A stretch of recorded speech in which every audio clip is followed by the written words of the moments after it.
All right. What's up, Cloud Gamers? Welcome to the Cloud Gaming Extreme channel. So this is going to be a pretty interesting, cool podcast.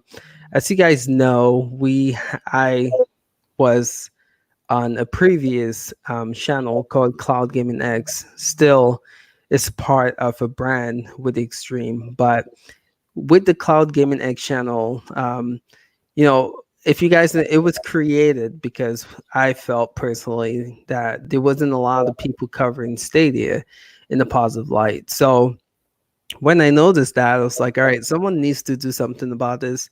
I believe we were the second official cloud gaming or Stadia YouTube channel created. It was Stadia Cast. They were only doing podcasts at that time. And then we created ours. The Stadia Cast wasn't doing, they weren't like, they were talking about Stadia in a positive light, which was good, but they weren't like defending Stadia. So that's what I wanted to do originally with the Cloud Gaming X channel. So that was created. And so I started doing reaction videos. And some of you guys might remember those videos, so you can actually go and search for them. I did reaction videos to Metal Jesus Rock, to what's this Dreamcast guy? Yeah, Dreamcast guy. Yeah, I know a lot of you guys are, not a big fan of his on the channel, but I also did a reaction video to the app. I'm gonna call you App. Yeah, I'm gonna call you me App. Everyone Yep. does. Okay, so I did a video of the app, and it was pretty cool because out of all the videos that I did a reaction to, he was one of the only people that reached out to me, and he was just saying, hey, let's talk about this, right? So we invited him to a podcast episode with the original Cloud Gaming X channel. And a deal that we made is, in about a year's time, when he gets a chance to try this, we'll come back and just get his reaction to Google Stadia as a whole. And so we didn't have to wait a whole year because, as you guys know, the freebase model was officially released. And so I was in his channel. I saw that he was playing around with it. So just want to get his opinion on Google Stadia. Um, just some of the stuff that he had questions about. I just want to see if his mind has changed yet with just experiencing Google Stadia on his own. So, App, you want to introduce yourself? Yeah, sure. So my channel is called the Apptrepreneur, which is about people who are entrepreneurs, mainly with app-based program, and I'll talk about some streaming services too on the Apptrepreneur Vlogs channel. And I actually did start doing some cloud gaming videos, although I'm not a huge fan of the concept of it. For, as we discussed in the last podcast, I have ownership issues. Right. My nose is itching. Sorry. That was going to bug me all night. So, yeah, you made a video that was not kind. Let's be fair. It wasn't kind. It was not. No. Granted, it was a video that was poorly made, and I explained why. Now, the last time we talked, we were mainly talking about why I had an issue with Google Stadia on like a philosophical level. Right. My concerns about ownership, my concerns about the cloud, my concerns about whether or not they'd actually do it for a whole year. The one thing we couldn't really talk about too much is how does it play? Because I hadn't played it. So, hey, there's no way I can actually judge that. And I think I said something at the time that even if it played well, it wouldn't change my opinion on cloud gaming. And to a certain extent, that's true, although it did change my mind in at least one way. Okay. But in terms of just how it plays, I will say it worked a heck of a lot better than I expected to. It worked better the first time I tried it, and the second time there was a lot more lag and stuttering the second time around. It didn't actually break the game. But for the most part, it was like, yeah, I plugged in my Xbox controller and I started playing, and it worked. It was, and I even recorded it live and then edited out the dead parts, and it was like, well, holy cow, it actually works. Yeah. So yeah, in terms of performance, yeah, no, I can definitely see the appeal. Okay, good. Well, that again, that was one of my biggest things with these reaction videos or people who just haven't tested the service out yet, and their first reaction is it's gonna fail, it sucks, it's not gonna work, all these like negative comments without even trying it. So I am glad that you got a chance to finally try it, and it's really cool to hear your reaction. It works, right? Yeah, But well, for the most part, I'd say 92%. that's huge though That's a for a pretty. cloud. Yeah, It's pretty high. yeah, exactly. But I do want to hear from you though. You were saying there's still some concerns that you have as whole, right? When it comes to just Google Stadia and cloud gaming. Tell me what some of those concerns are. Well, they haven't really changed much because here's the thing, it can work perfectly fine, but that really wasn't my issue with the service. I actually don't even think when you go to like Dreamcast Guy or Metal Jesus Rocks, I don't even think that's their big concern, although I would encourage them to at least try it. My Right.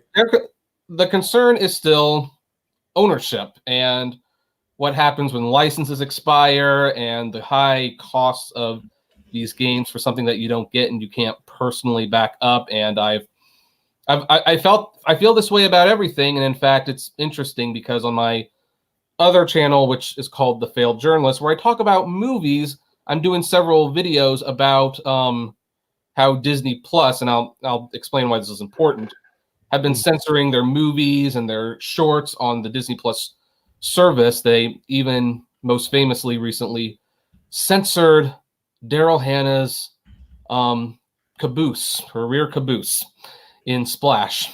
They put some digital hair over it, and you no longer get to see her booty, which I think we can all agree is travesty. Yeah. But here's the question. It's like, okay, well, if that's the only way you can watch that movie and you don't want to watch it that way, you're 35 and you're not like an 8-year-old and don't need to worry about that. It's censorship, and where do you get the original copy? So things like that definitely play into Google Stadia. Like what happens if like the game, they want to make a change for the game because of China, or maybe the license expires. Like, okay, this is going to be on Google Stadia for this many years, but then after 5 years, you can't sell it anymore. What happens to your copy? There's no way to really back it up. So that is still my concern. Having now played the service and seeing that it works, while I would personally never go with cloud gaming for ownership, renting I could see myself doing. Because also on my other Failed Journalist channel, people are talking about how, well, I'm talking about the movie theaters right now, and I can't wait for them to reopen. And people are saying like, well, the theaters are dead. People are home, and they're going to, just stream everything on Netflix, and, they're going to kill it just like they did Blockbuster. And I kind of realized like, no, because Blockbuster didn't kill movie theaters because it's a different experience. But Blockbuster was a rental service. Netflix is a rental service. Right. And Netflix is a much more convenient rental service when you get down to it. So when you look at gaming, would I turn to cloud gaming for ownership? Oh, heck no. But would I mind paying a small fee for like a month-long rental or maybe a subscription service where I know that I'm just renting the games? I don't own them, but I'm paying for the privilege to play them. Well, that is where Google Stadia would have a lot of value to me, because games are expensive and they're releasing more of them every year, and you can't always afford $60 per game. So if it was very much like Xbox Game Pass, or I don't know what NVIDIA is calling theirs thing, where like GeForce Now, right? GeForce Now. Right. If it was a small price, like I could easily see using Google Stadia as like the ultimate rental tool, because it is super convenient in that regard. Okay. I mean, makes sense, Vela. Just want to know, throw this question at you. Do you have any other consoles? Are you a PC gamer? Not particularly. I'm more of a console gamer. Okay. What console do you own? What console do you play? Let's see here. Xbox One, PS4, Nintendo Switch, PlayStation 2, Dreamcast, Sega Saturn, PlayStation Vita, PSP, Nintendo 3DS. That's what I have here. Then never mind the stuff in storage. Yeah. So do you ever purchase any digital games for those platforms? I think I've purchased 3 digital games out of the 300 plus games I own. Okay. And the only reason I would purchase them is because they were from a very small independent studio that could not afford to Okay. put them on disc. And if the game ends up becoming popular and they do put it on physical, then I do rebuy it on physical. Okay. So just curious, why do you prefer physical over digital? It's just I like owning it. Aside from the fact that it's fun, packaging, everything like that, I love all that. But I mean, there have been there have been situations. Let me actually look it up where like games have been removed from like Steam and stuff, and then they can't play it anymore. Like I'm sorry for looking at this. I just do not remember the name, but I do remember the situation. Oh, you good. You good. Yeah, so but it was from a YouTuber called Super Eye Patch Wolf, who makes usually I saw that. Yeah, he's really good. Well, he did a video about a game called Devotion.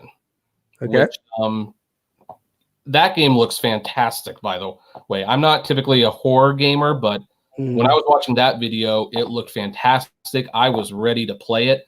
And then he kind of drops the bombshell. It was developed by a Taiwanese company, I believe. And there was a political message against China's is he a president? I like Xi Jinping. Xi Jinping. Right. Yeah, basically the head of the Chinese Communist. And because of that, and it was like written on the wall. It was like a newspaper. It wasn't like an integral part of the game. But because of that, the game was removed from Steam, and it still has, to this day, to my knowledge, not actually shown up again. You can't play the game. You can't buy it anymore. I think even people who bought it, unless they downloaded it, it's not in their library anymore. And it's like, no. For that reason, I will always have a hard time supporting digital. I mean, because when it's digital, you have no control over it. You can wake up one day and a joke from Toy Story 2 has been removed from the movie, or an episode of The Simpsons starring Michael Jackson isn't there anymore. True. Or, final example, Lady Gaga decides she no longer wants to acknowledge that she worked with R. Kelly and removes a pretty terrible song, in my opinion, but she removes the song from the album. And so it's like, okay, well, in all those cases, it's gone digitally. But with my CD, I can listen to that horrible song. I can watch that classic Michael Jackson episode, and my Blu-ray of Toy Story has the offensive joke that they now have an issue with. And admittingly, there has not been a video game. Well, okay, actually, there has been one that I did buy digitally. And this was one of like, okay, maybe I bought 4 digital games now I think about it. But this was like my first major digital game because I waited for a physical copy, but I had to have it. It was Pilgrim versus the World. Okay, yeah, and it's such an easy example to point to, but that's a great game, and the only way to get it is if you have an Xbox with it already downloaded. Otherwise, you can't get it. You can't. True. So for that reason, that is the issue I have with embracing Stadia as a way to collect and buy games. True. So let me ask you this question: do you, when it comes to like watching movies, right? Do you still like collect DVDs, Blu-rays, or do you stream most of your movies now? It's a combination, but I just got 3 Blu-rays in the mail today. The Paramount Vintage Collection. So I still buy a lot of Blu-rays in Ultra HD, but I also stream a fair amount of movies. And so give me like a percentage ratio. Do you feel like you own more physical than digital when it comes to watching movies and listen to music as well? Oh yeah. The only reason, if I have like a digital movie, it's because I bought the Blu-ray and it came with a digital copy. So you would say you have more physical movies than digital? A lot more. Okay. So you watch most of your movies on like a physical format, like Blu-ray, DVD, compared to like Netflix or Plex or Hulu, whatever you use, right? Well, yeah, I would actually, interestingly, I would say it's 50-50 because when it comes to like TV shows, I'm not buying those frequently. Okay. So those get streamed quite a bit, but I don't feel like I need to own most of those. Mm-hmm. But when it comes to movies, unless it's like an original, then yeah, I'm probably watching it in a physical format. Okay.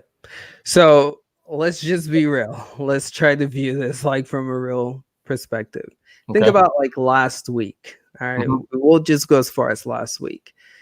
You, I'm assuming you're in lockdown because of the virus. I'm assuming that you consumed media somehow, some form, Mhm. movies, Yeah. shows. How did you view those?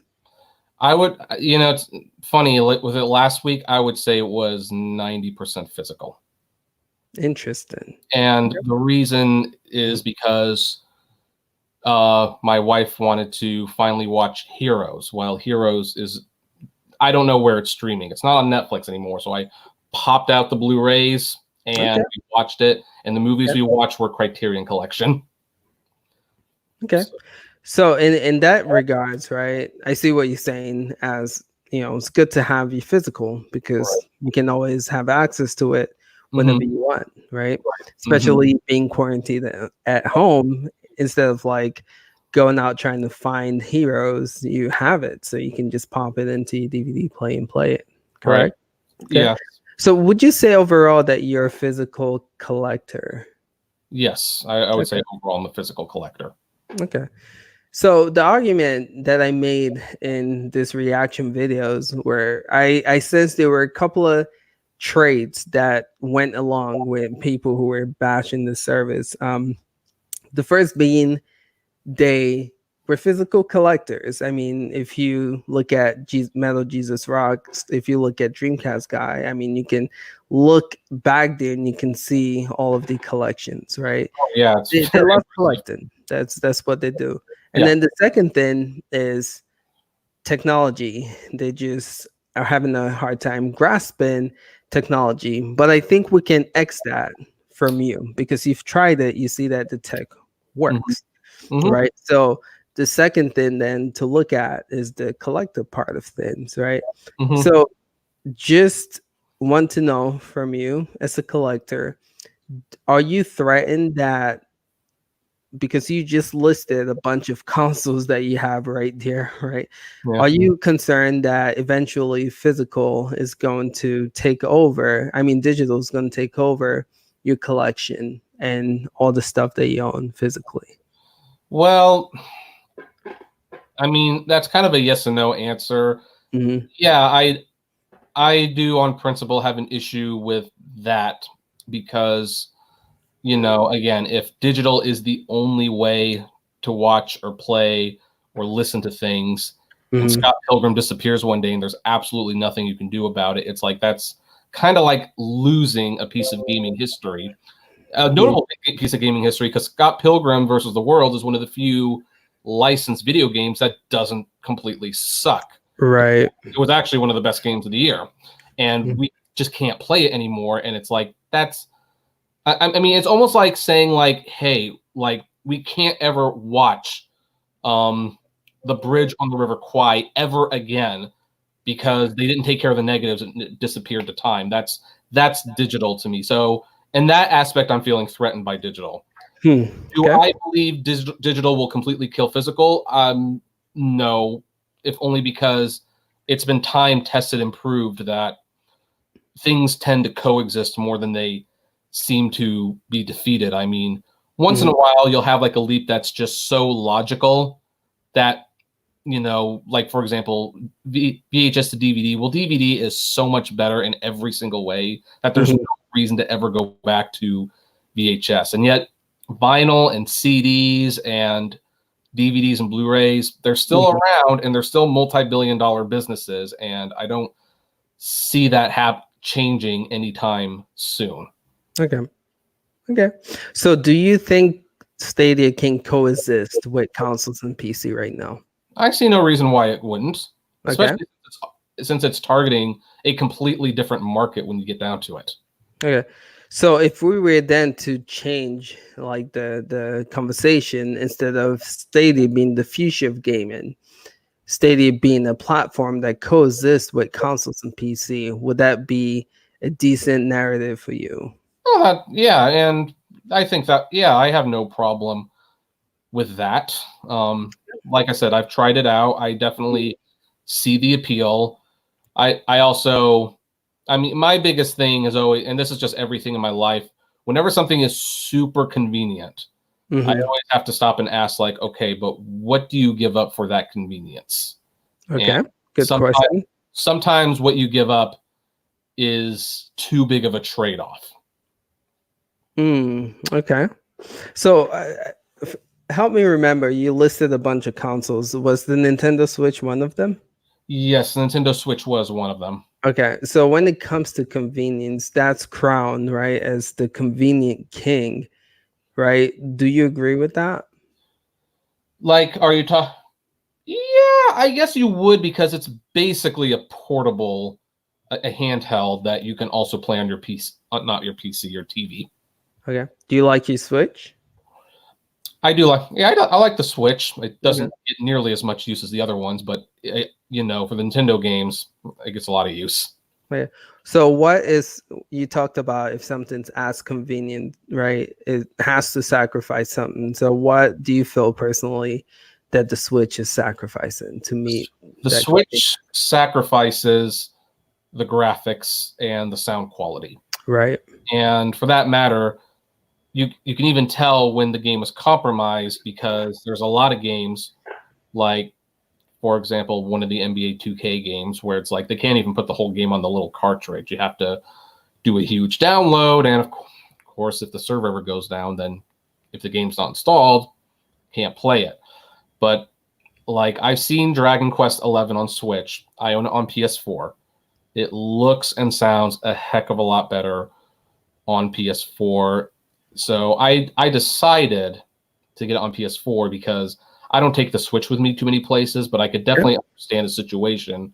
Mm-hmm. Portability is more important than the quality of the video game itself. So they don't mind paring down the sound and the visuals to get a portable experience, which, by the way, is the same issue between Netflix and physical. Like, yeah, when you stream, the physical media is going to look a heck of a lot better, but for a lot of people, that's not really that much of an issue to them, so they don't care. Mm-hmm. The convenience is just much more enticing to them. There you go. Mm-hmm. There you go. Yeah. Yeah. So when it comes to convenience, I mean,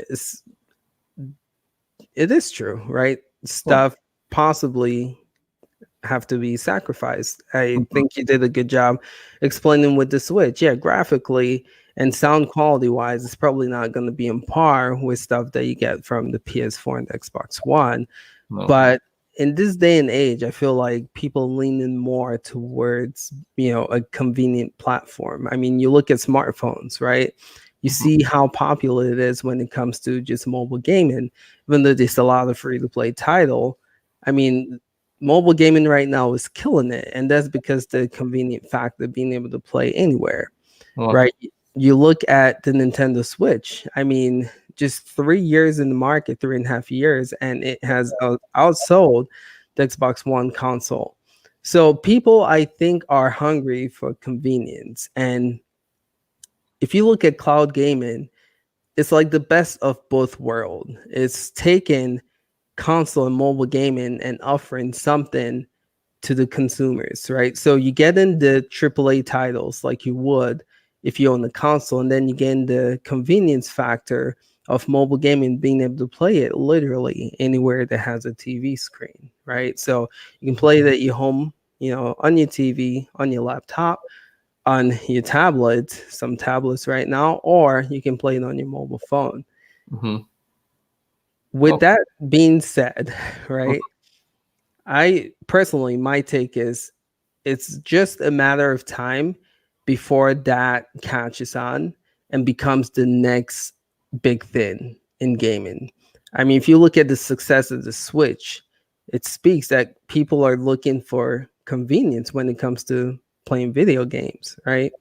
So again, I see this cloud gaming in general being something that companies, it's going to be interesting to see what Sony does if they're going to offer a cloud gaming solution. But you can see Microsoft already thinking very hard about it. They're saying they see Amazon and they see Google Stadia as a threat. They don't even see the PS4 and Nintendo as a threat right now. So the convenience factor of cloud gaming, I feel personally, is what is going to be a game changer in the video game market. What are your Well, thoughts on that? I think it will be a huge part of it, but it won't be game changing for really one simple reason, and a lot of people totally overlook this everything single time. Mm-hmm. Japan. Keep in mind, I mean, the Xbox is not a Japanese system, so that's why you have to keep that in mind when I say Okay. this. Okay. Yeah. The Japanese market is a physical media collector's country. There's a lot of things that you would think they would have adopted over there Mm-hmm. that they really haven't. Like, for example, laptops are not a thing in Japan.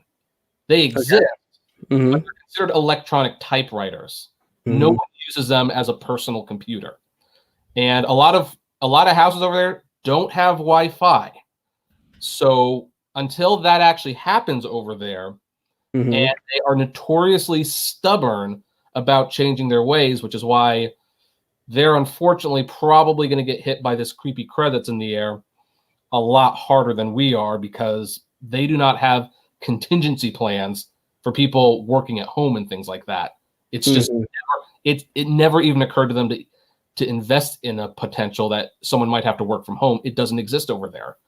So these things don't exist.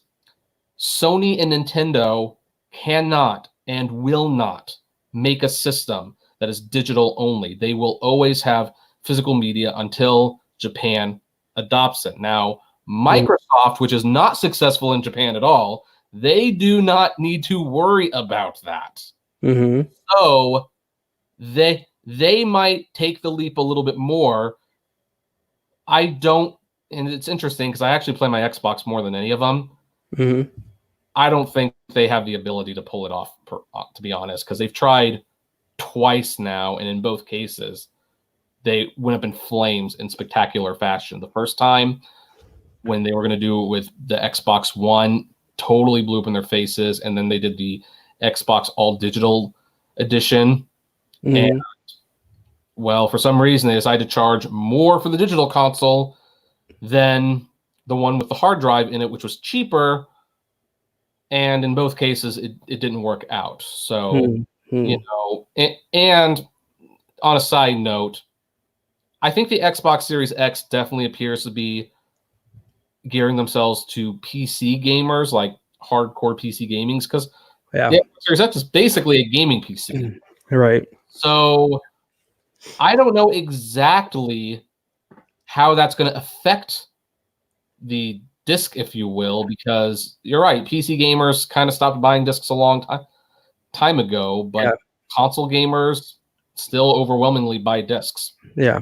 So I think it's interesting that you mentioned Japan, and I'm actually glad that you said that. And Japan used to be, they used to be the king, if you want to call it, when it comes to video game and video game sales.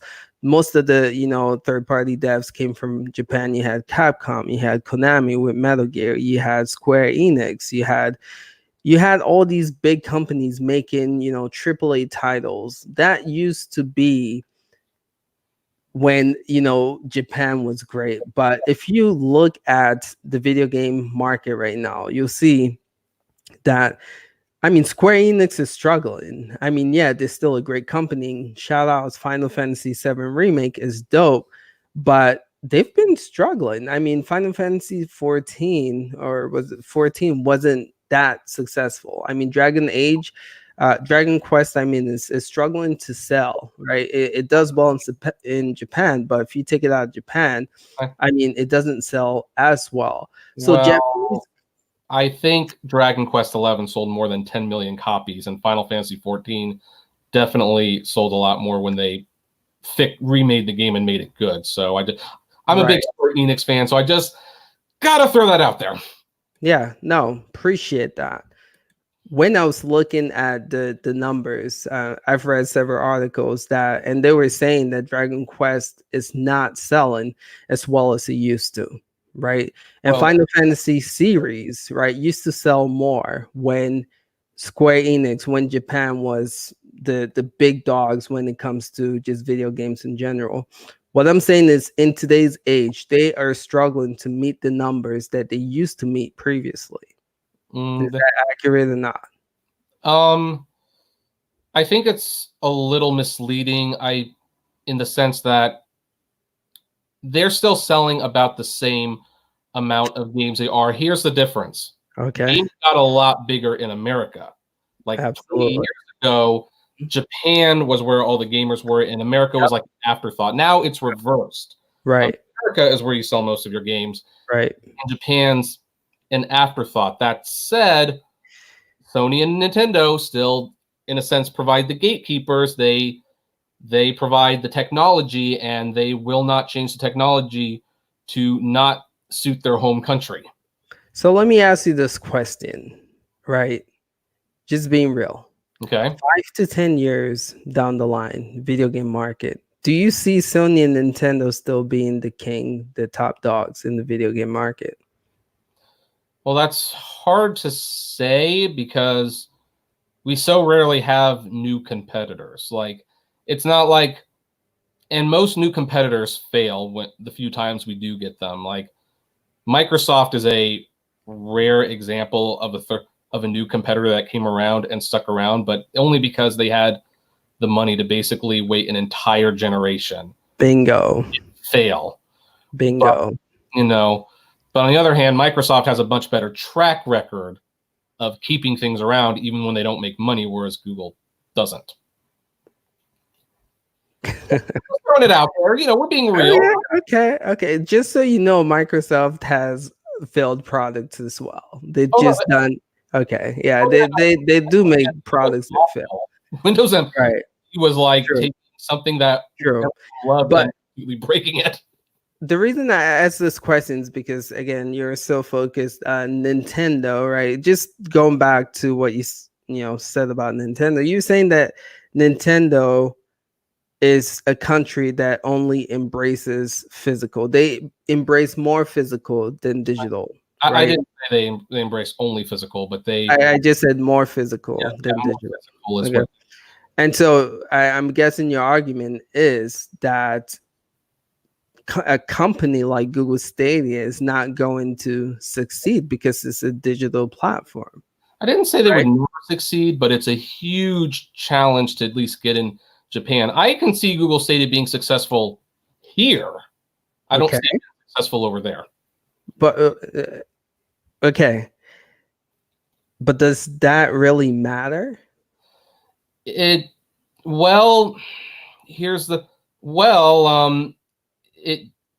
can. I mean, here's the thing. If you have, and I'm going to take Microsoft out because they don't do really well in Japan at all. But like, if you have Sony, Nintendo, who are big successes in America and Japan and Europe, to be fair, and you have Google Stadia, and let's say Google Stadia is even popular in Europe. Okay, they're selling the games to Americans, they're selling to in Europe. Okay, they will be successful. I will not deny that, but they will not take that crown away unless they have Japan, because that is still millions of people that they cannot sell games to. They will be very successful, but they will not be number one. So look at the Switch, right?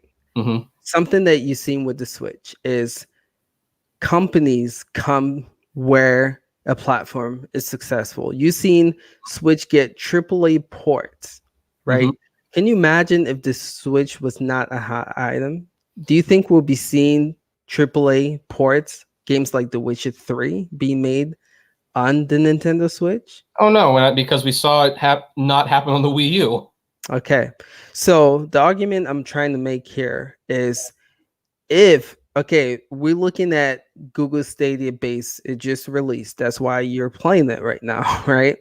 Mm-hmm. So it's free. You don't have to buy a console. Anyone can have access to it, Right. right? So Mm-hmm. we're not talking, I mean, the PlayStation 4 just crossed 100 million mark, and Sony's there rejoicing. And Mm-hmm. that's might sound petty when I say this, but that's only 100 million.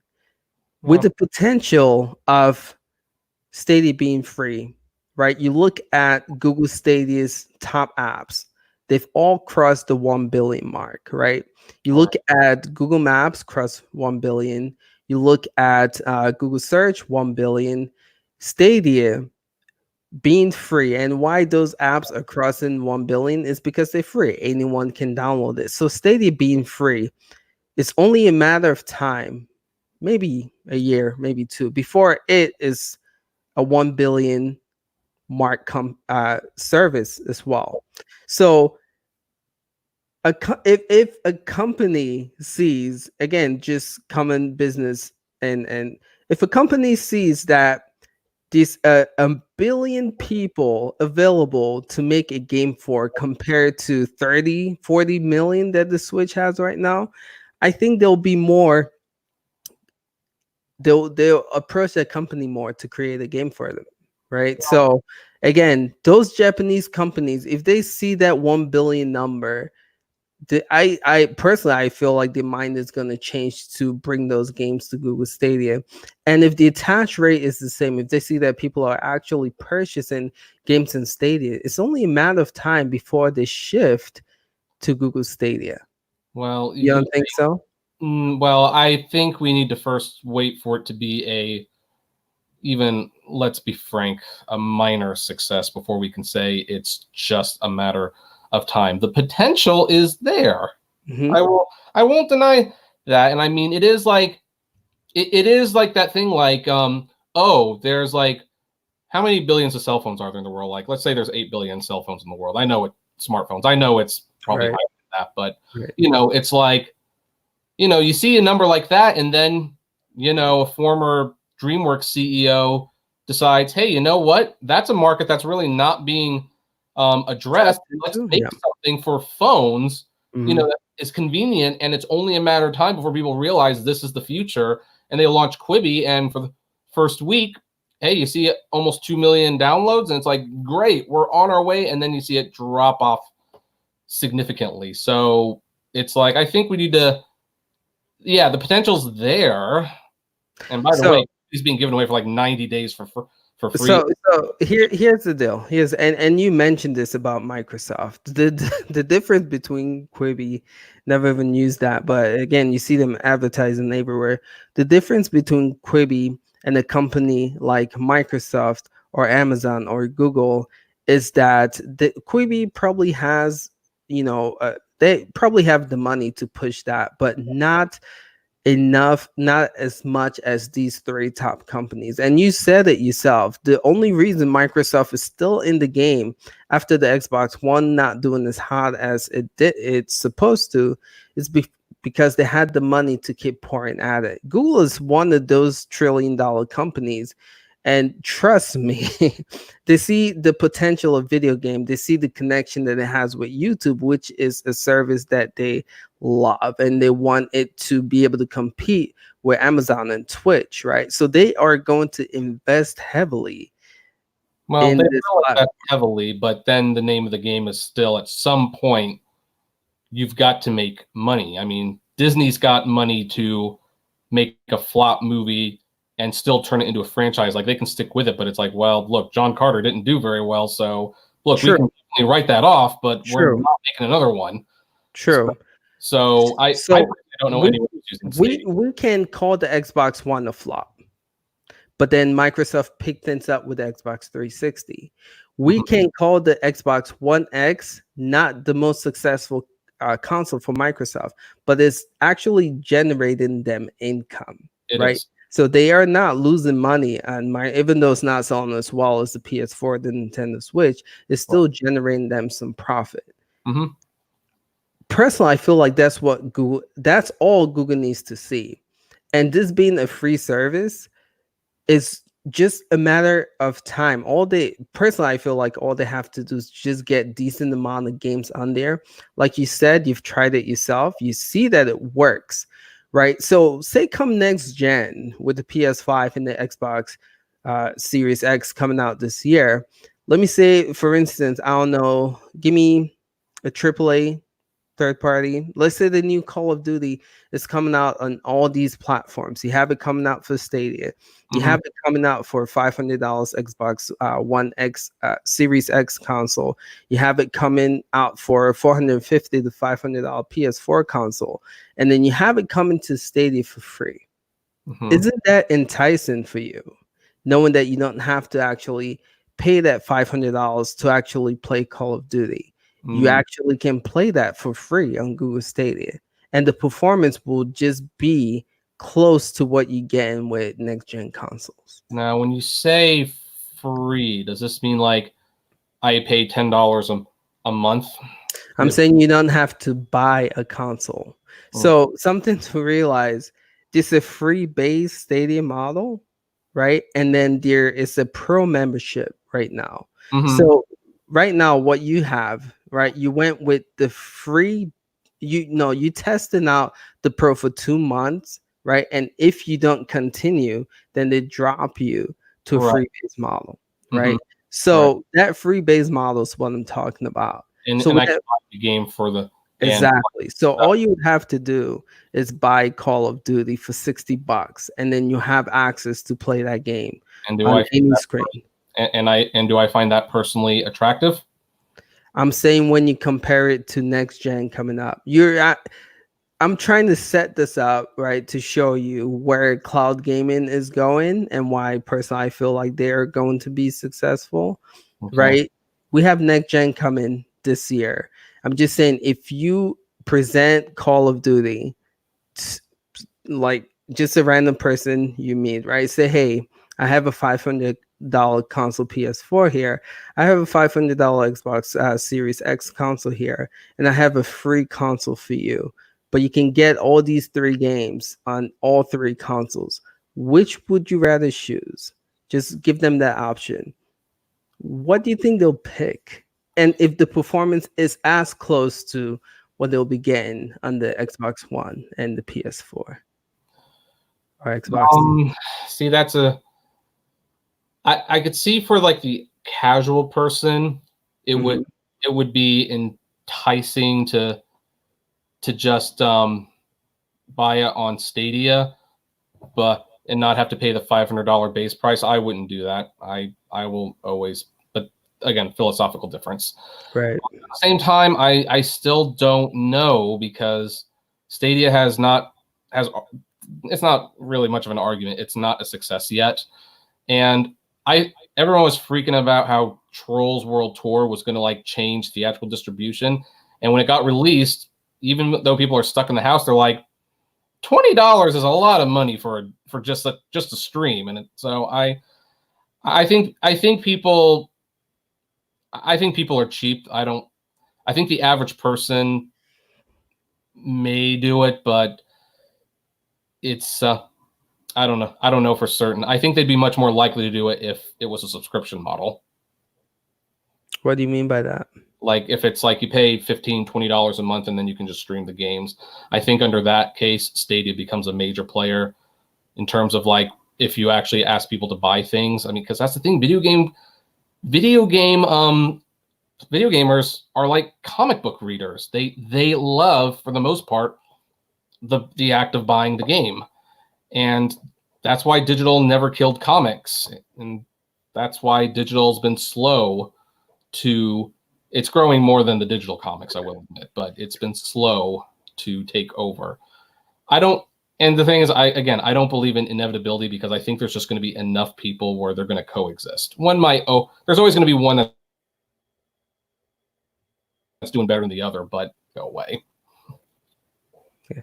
So back to, I hear your point, right? You're saying video game owners are similar to comic book owners, right? They like the stuff physically. But I'm gonna just go back to what I talked about with just the mobile what's going on in the mobile Well, industry right now when it comes to let me gaming. explain something about the mobile industry. Tell me. Like, this is where I'm approaching the mobile industry. Mm-hmm. The reason the mobile industry is successful and why people who are real gamers don't like it. You don't see people on the train for the most part playing Call of Duty or Final Fantasy on a mobile device unless it's one of the mobile versions. People play a lot of Well, because they're. that's not true. I That have is so never not seen true. it. I I've see a lot of people playing Call of Duty mobile. I've never seen it personally. Okay. Granted, I own my own car, and that might just be different experiences, of course. Yeah. But I've never seen it. The most of the play are free titles. So when it's free, of course, people are going to play them. And the reason they make a lot of money is because of the gambling mechanics, where it's like, oh, you want to pass this really hard boss, you want to get like an extra pack of cards, it's like $1. And people don't think about much when it's like $1, and before you know it, you spent a lot of dollars. So that's why mobile gaming is taking over. But when like you, I mean, geez, I was there when I saw Super Mario Run released on Android and they charged $10 for it. And my thought was $10 for a new Mario game? Sweet. I've never played less than $60. And everyone was like, dude, that's $10. And it's like, it's nothing. But Mm-hmm. yeah, you put a $60 game for a mobile price tag in front of people, you see how they react. True. I see your point there. I see your point. Yeah, I think mobile is successful largely because they trick people into thinking it's free. It's really not free. Like, if it was free, they wouldn't do it at all. Mm-hmm. Mm-hmm. I see your point. But when you say free, what I connect that with is Stadia free, right? Well, And hold on. We I talked about earlier being able to purchase games, right? We just again, I think that's going to be a huge advantage come next generation. Just the fact that you can play Call of Duty without having to buy a $500 console, right? That's just one part of the marketing strategy, right? The second part, we haven't even mentioned free to play titles, right? If Stadia starts getting games like Apex Legends, and Fortnite and League of Legends, right? Those free to play title, that is another beast. So now you're bringing that whole mobile side of things to Google Stadia, right? The fact that you don't have to pay full price for those AAA games. You can actually play games like Fortnite, play games like Apex Legends. Right. Well, those games are free, so that would be a huge help. Yeah, exactly. Stadia, but and it's a matter of time before we get those games on Stadia. It probably is, since they are free anyway. Yeah, so I'm just looking ahead when it comes to just cloud gaming being like, I'm thinking 5 to 10 years down the line. We haven't even had Stadia for a year now. And my biggest thing, and I don't know if you watched my lunch stream with the service, my biggest thing was, because I was a big GeForce Now user. I was in the beta before it was even in beta. Seriously, I covered GeForce Now for a long time, and my thing when I originally played GeForce Now was, this is actually cool, but I can still feel a latency when I'm playing Destiny. I can still feel it. So my thing, I was like, the first company who can crack this latency issue, they are going to be really successful because it works, right? But latency is still an issue. So here comes Stadia, and I feel hands down they are the company that cracked it because it works extremely well. You've played it, you've said it works well. And I something I've been doing lately, and I was considering doing reaction videos to these, but I've been just watching YouTubers who have actually are trying this out for the first time, and you hear a lot of them say, "Wow, how is this even possible?" So it works. And my thing is that right there on its own, it's a game changer.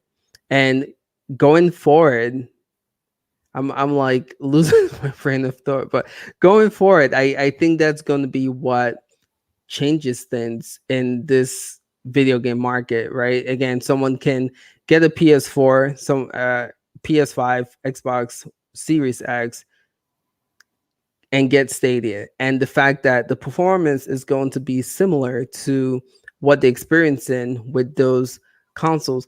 And the beautiful thing about cloud gaming, again, I'm thinking 5 to 10 years, is you can upgrade it, right? You see what happened with the PS4. You had the PS4 Pro, and then you have the Xbox One X. which You wouldn't have to do that, I right? With agree Google Stadia. I Yeah, will. you wouldn't have to do that. And I so your games are only going to get better. And there's an article right now where they're saying that there's a new Stadia version called Stadia 2.0, and it's making it easy for the developers to develop for. And Google just put that out there in the cloud without having to send them anything. So this is going to get better over time, and games are going to look better. They're going to run better. Stadia has not officially been out for a year, and it works, and it's only going to get better from here.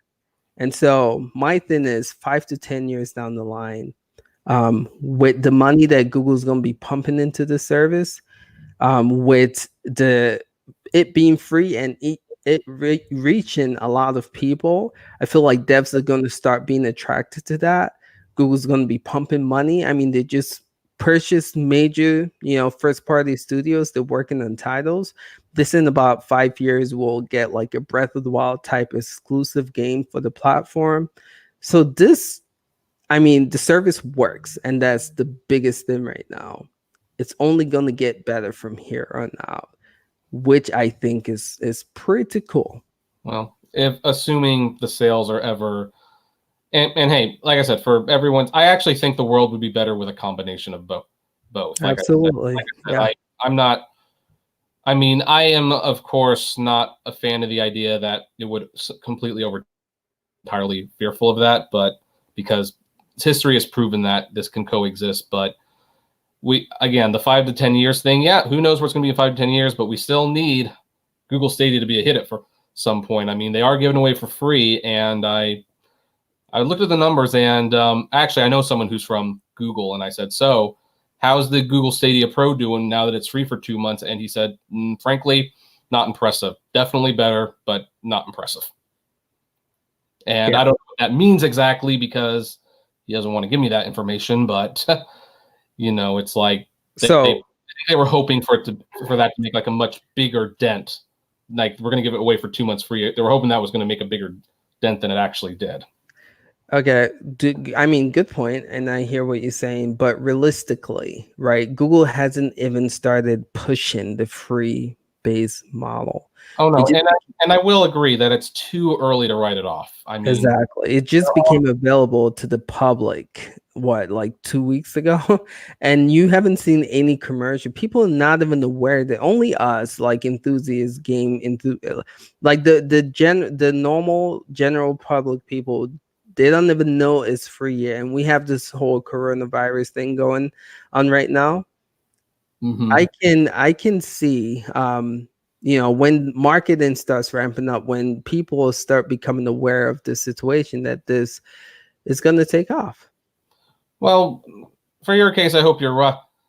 So far, no one seems to care. And I mean, one of the things about this free stuff is like these companies, yeah, they're doing it to promote themselves. Like, it's kind of like an altruistic thing. Like, it's made to look altruistic when it's really not. It's supposed to get you hooked on the service. So when HBO says like, hey, we're giving away free HBO, well, some programs, free HBO. By the way, side note, if you take advantage of that, check out McMillions. Like, geez. But anyway, they're doing it because it's like, yeah, it's free, but we really want you to get hooked and subscribe to it afterwards. But you'll also notice they're not putting a lot of money into it because it's free. They're just going to like kind of make it a point like, hey, it's free, and hopefully people will come, because realistically, you can't afford to dump money into just giving something away like that. So HBO tweets out, hey, we're free for a little while, and so does hold on, All Access, and the downloads are massive. Google tweets out, hey, we're free for a couple of months, and there's not silence, but the response is kind of, yeah, and?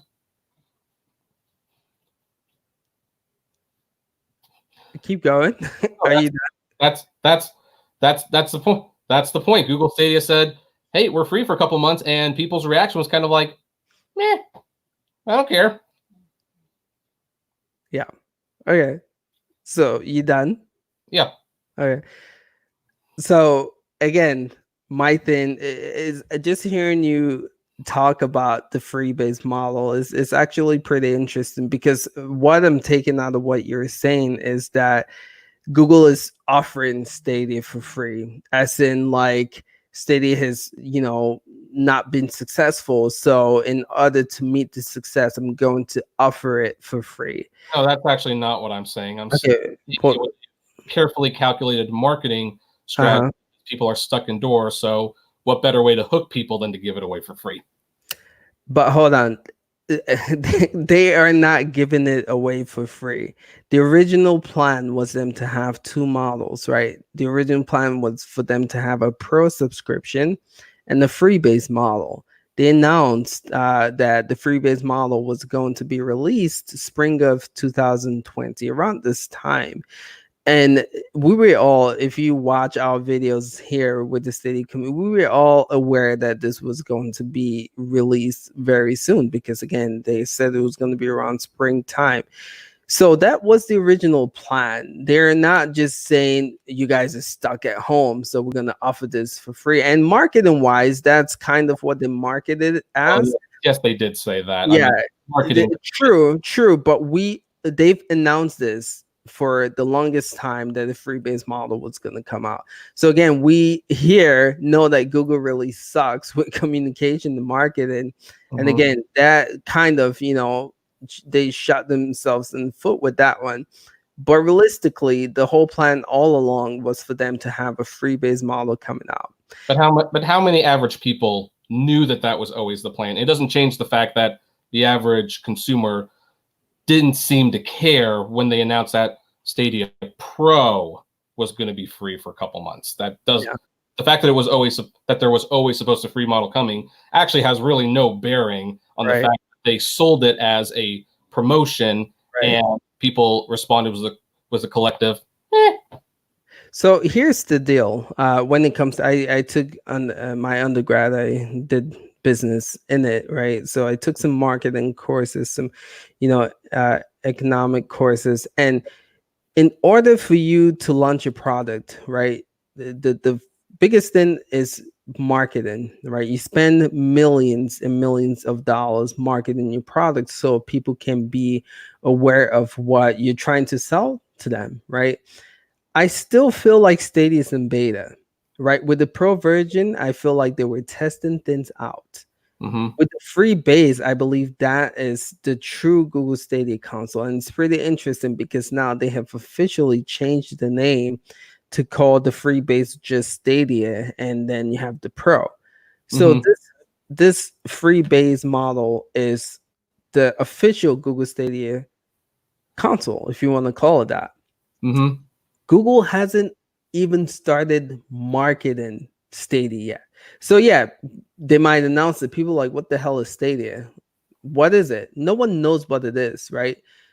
Right. Well, we're talking about the average consumer, like you mentioned. The average consumer, they don't know what Stadia is, right?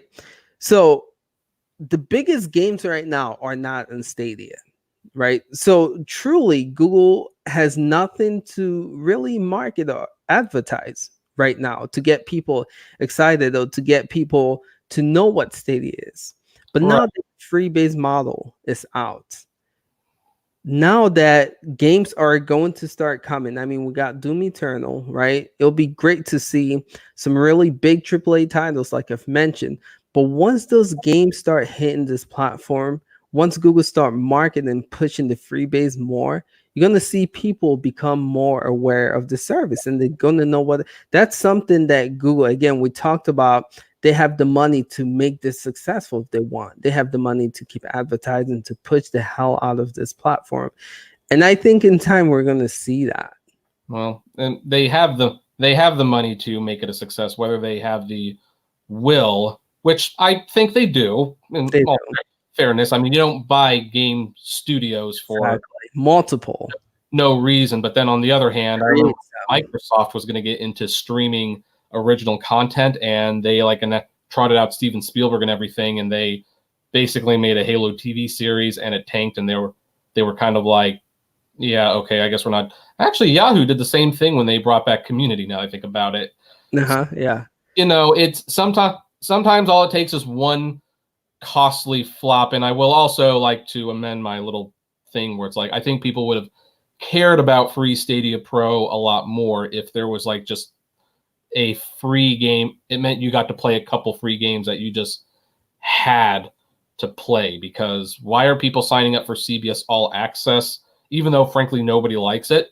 Because it has Picard, and everyone wants to watch Picard. Now I can watch it for free. Heck True. yeah, sign me up for that. Right. But when you go to Stadia, their two biggest games that they can offer for free right now is Destiny 2, which frankly everyone already has anyway, and Guilt, which I've personally been enjoying the heck out of. It's a decent game to get that for free.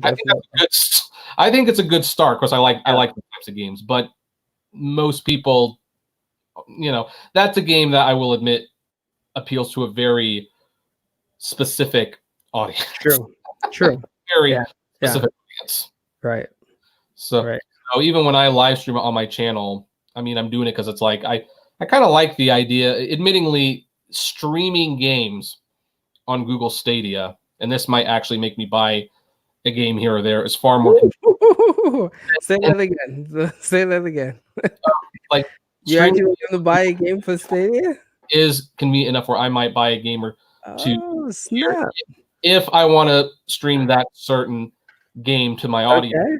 I don't know if that would be because my audience frankly hates it whenever I do anything gaming related on my channel, because that's what I do. But you know, whatever, you got to try new things here and there.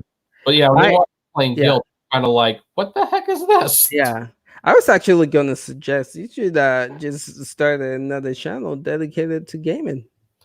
I see you streaming on there. Why not? Yeah, I thought about it. The thing is, I get a little too into my game, so it's like sometimes the live chat's kind of a distraction. And I don't play the games that people want to watch live stream typically. Like, I mean, I guess I'm live stream. Well, I guess I'm playing Final Fantasy VII Remake now, and people want to watch that. But like, before then, it was Tales of Vesperia Definitive Edition. Yeah, no one watched that. And before that, it was Shenmue 3, which it's like, that's not the most exciting game in the world to watch. Was supposed to be, but didn't turn out that great. But yeah. Well, I still liked it. I have to like it. I contributed $500. Yeah. Same here, actually. So, but you know, like whenever I like even joke about starting a gaming channel, people are like, "Oh, so you're gonna play PUBG?" It's like, no, I'm not. I really am not. So, and I don't like Minecraft. Looking at the games that I have to play right now, I want to play Okami, and I have Shining Renaissance Refrain, and Rise of the Tomb Raider, and the Yooka-Laylee sequel that I haven't played, and I have a very hard time imagining like a lot of people are going to want to watch me play those. True. Yeah, that's the thing with streaming, though. You got to be mindful of what your audience, want to watch. So yeah, it's not. I realized, I was talking to Sunny, my partner in our first channel. We were talking about like sometimes we play games that we really don't want to play, just to get the audience to react and get the audience to connect. Like if I had my way, I'll be streaming Assassin's Creed Odyssey every day and streaming 2K, which I do now. But yeah, sometimes when it comes to streaming, you don't stream what you want. You have to stream what the audience wants to see, and that's what makes streaming difficult. And then you have to engage too, which. Yeah. But yeah, it's something for you to think about, man. I always wondered, I know no one ever admit this, but there's got to be some streamers out there who make a career out of playing Call of Duty or something because they know that's what people want. And Absolutely. deep down inside, I wonder if they're thinking, I hate this game. Oh, Ninja has said it multiple times. He he was saying he wish he can do something on them Fortnite every once in a while, but he's testing it out now. But he said that like sometimes it just gets repetitive and having to play the same thing over and over gets annoying. So again, streaming is a different beast, but very different beast. yeah, but for you, I mean, if your audience are just upset that you're streaming Stadia, it might not be a bad idea. I mean, we're seeing a couple of good Stadia streamers coming up. That might be something that you can be one of them. Just saying, you can be one of them. I could be. I mean, I did notice on the Stadia store that they were selling Tomb Raider for $10, which great. 3 years too late to charge that, but $10 seems to be an appropriate price, I would say, for a digital. And that's the kudos I have to give to Stadia. If you're a pro member, like seriously, the amount of sales and the amount of free, I mean, they're giving away 3 free games a month, and this is a console that has only been out for 5 months. You don't see, Xbox or PS4 giving out 3 games. They normally give out 2 games. Actually, Xbox gives out 4. They give 4? They give 4.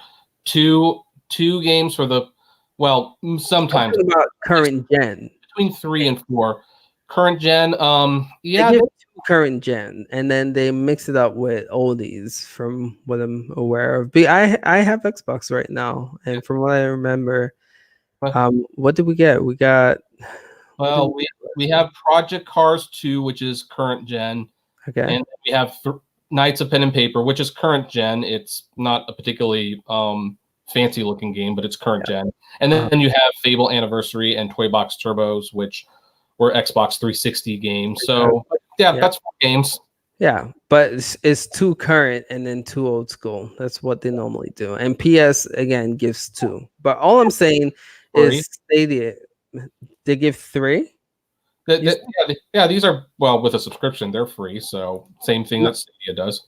I'm talking about on a monthly basis. If you subscribe to their, subscription model fee, whatever it's called, you do get mainly 2 current games. All I'm saying is Stadia is a new console that's been out for only 5 months, and we've had 2 months now where we're getting 3 games. Which, I mean, I'm just saying the pro membership is actually a pretty decent deal. Oh yeah, no, and under those circumstances, that's pretty good.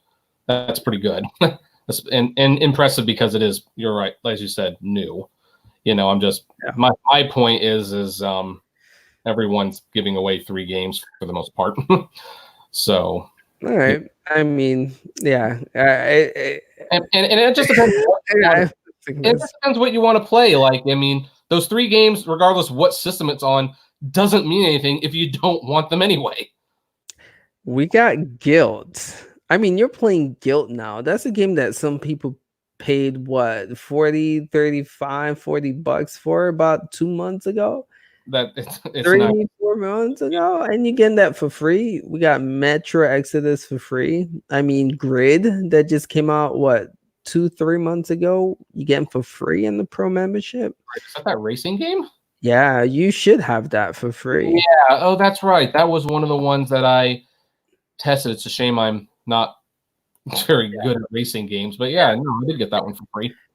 So yeah, that's all I'm saying. I don't want this to be, but you get some pretty good deals as a pro member. So even next month, right? Again, you should have 2 free months with the pro. So you should actually have more games to add to your library next month and the following month for free, which is something people are not realizing. So yeah, and I do to take advantage of that. I mean, why wouldn't you? Why not? I mean, that's pretty much why when I opened the video, I referenced our last debate. I'm like, well, now Google Stadia Pro is completely free. I can't. I have no excuse anymore. Yeah. So overall, this has been going on for an hour and 9 minutes or so. But I just want to ask some questions to just see where you stand with some of Sure. the things that we've talked about. Mhm. So which games have you played so far, and what are your thoughts on those games? Let me pull up the Stadia thing so I can look. Because I remember the games. I don't always remember the Right. title. Hmm. Well, I tried out Destiny 2, which doesn't really count because I tried that before I played Stadia, but I wanted to see how it ran. I Right. have tried Grid. Not a big fan of racing games, but it looked nice. Obviously, I'm playing Guilt. That's very good. I did try Serious Sam. Don't like that game. It worked. Yeah. And Stacks,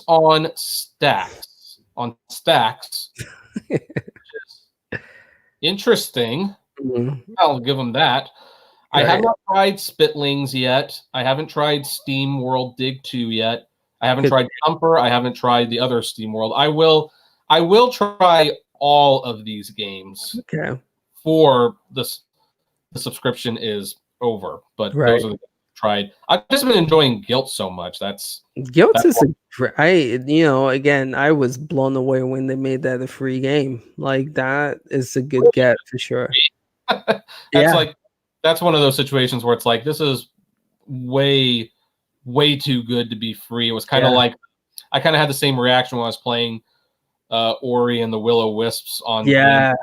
Xbox. Like Yeah. I almost felt guilty for playing it because it's like so that game when the physical copies come back in, I'll buy because it's Yeah. like Or they even Gears 5 and xCloud. I can believe that, yeah right? They yeah put like a full AAA game that came out just a month or 2 months ago, and that service was like, right. wow. Well, that's not going to last forever. No, absolutely. Once the No, no, no, no, no. But catch on. I think Microsoft first party exclusives are going to be free on those. I mean, if you're paying for the, Yeah, if you're whether paying. the Game Pass, you're gonna get those games for free, Mhm. which is pretty cool. And I think that's something great. Again, we've talked about it on the channel and on our original cloud gaming. That's a model that Google is gonna have to incorporate sometime. Just being able to get, and we can say right now these pro games that they're offering are similar to that, but it's not officially. But the fact that you're getting 8 games right off the bat, for free, you Right. can. But I do believe that's a service that, or a thing that Google needs to incorporate to Stadia for sure. Yeah. I'm not So laughing at you. My wife is snoring. you're good. It's You're like, good. yep, the lockdown world we live in, right? Oh, I hear you, man. It's crazy. It's Mhm. crazy. But yeah, so would just out of those games you've played so far, which would you say is your favorite? Take a guess. Guilt. Yeah. Okay. Yeah. Cool. Great game. Great game. Great. It's Great. awesome, Although I am very, very, very intrigued by this Steam World game. bro. You have to play that game, especially Dig 2. And I posted in my Twitter. My daughter wanted to play that game, and I was setting it up for her.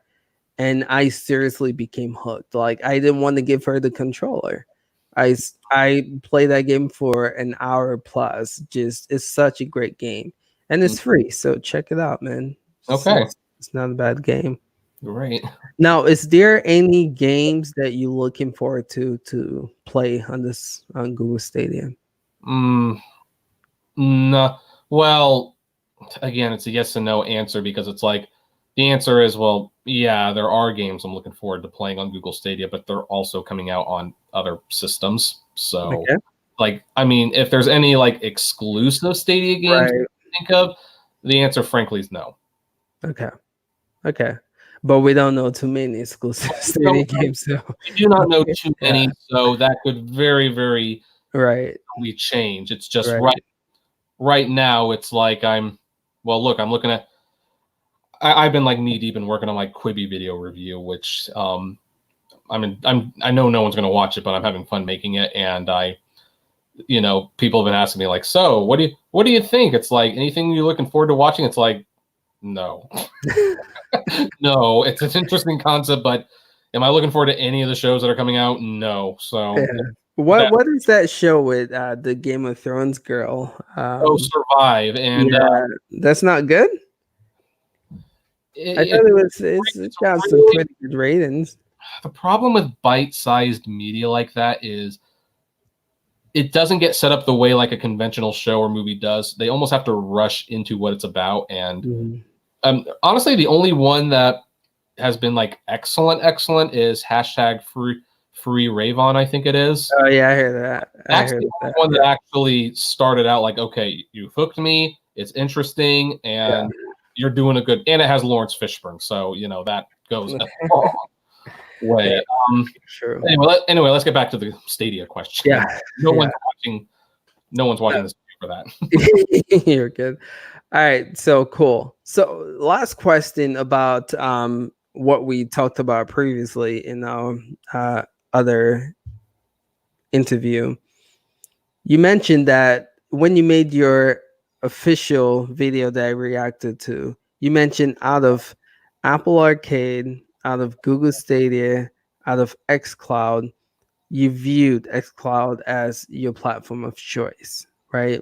Well, I actually said Xbox Game Pass. Game Pass. I have no opinion of Xbox. That is right. And then I made the argument that you can actually compare Game Pass because it's not a streaming service yet. No. That's the argument when I counted it with my reaction. That's what and we talked about it in our last interview because it's not a streaming service, right? It's like Uplay. It is a service to where you can get access to Xbox games, but you have to physically download it to your Xbox to play it, right? Well, it's not a streaming service yet. Right. Well, and that's the part of the conversation that might get lost. I personally don't care if the games are streaming. If Google Stadia went to a download format, I don't care. I'd actually prefer to download it.